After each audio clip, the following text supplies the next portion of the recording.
眼見小朋友身體毛病多多，校長決定重操舊業，懸壺濟世，順便等新一代小朋友搞清楚個啲。中醫乜東東。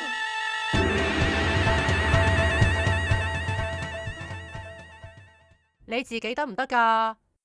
佢好怕苦㗎噃。唔怕，我黑朱古力都食過啊。咁呢劑藥又苦過黑朱古力啲啲嘅。吓？咁有冇苦瓜咁苦啊？就苦少少咁啦。吓？咁苦唔苦得過我條命啊？麥兜同學可以入嚟飲藥啦。吓？我想去小便啊。行啦，小便，你怕苦之嘛？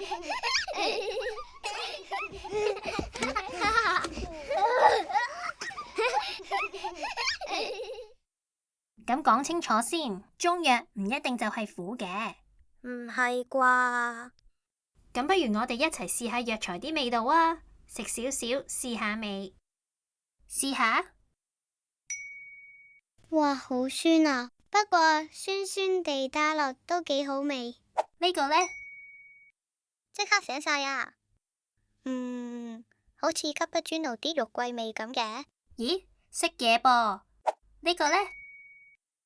呢個口金金，直頭好味道啊！呢個鹹鹹地係海苔味，我最中意海苔味薯片噶啦。師傅，我想追加呢個海苔味中藥啊！冇得追加。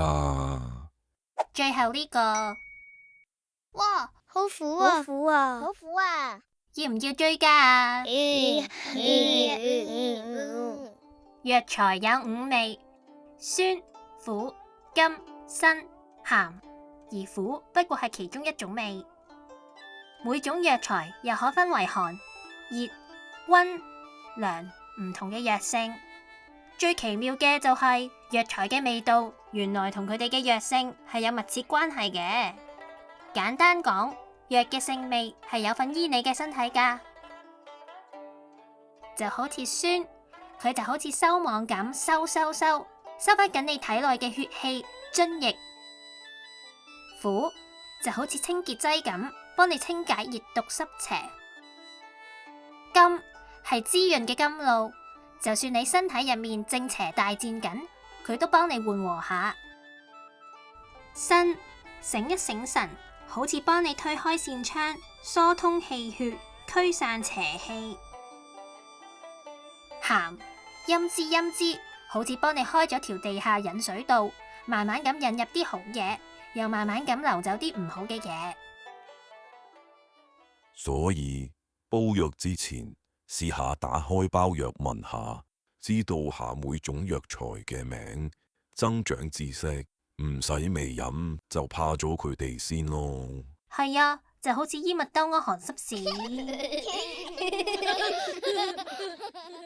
呢劑藥叫做藿香正氣散，其中藿香、紫蘇、白芷係辛香嘅，係噃。甘草、大棗係甜嘅。耶！只不過呢兩樣厚朴、桔梗係苦嘅。因為中醫講究配合調和，好多時都唔會只開一味藥，苦味最霸道，所以咁多加埋一齊，多數都係苦苦地嘅。哎呀，唔怕，我會教埋你啦。飲藥最高境界，唔好淨係諗住佢啲苦，響苦之中亦都有辛香，有甘甜，再想象。感受下呢啲藥味點樣收下、散下、潤下，扶翻正你個身體機能。境界低少少，就係攤到碗藥暖暖地，唔好拖拖拉拉，快啲飲晒佢。包藥多數有埋山楂餅啊、嘉應子啊之類俾你送口，食少少甜嘢，苦味好快就會消失。係噃。其實中藥除咗要攞啲藥材去煲之外，仲有藥丸、沖劑、口服液啊咁，視乎醫師認為邊啲最適合用。所以睇中醫唔好怕苦，驚定先，最緊要對你個身體好啊嘛。師傅，我想追加啲山楂餅啊。夠啦，你濕重要戒口啊。係啊，要食少啲甜嘢啊。食少啲甜嘢，咁我情願我汗濕屎啦。咁到底中醫做乜有事冇事都叫人唔好食呢樣，唔好食嗰樣呢？係咪佢哋先至係有病呢？下集中醫乜東東一齊研究下。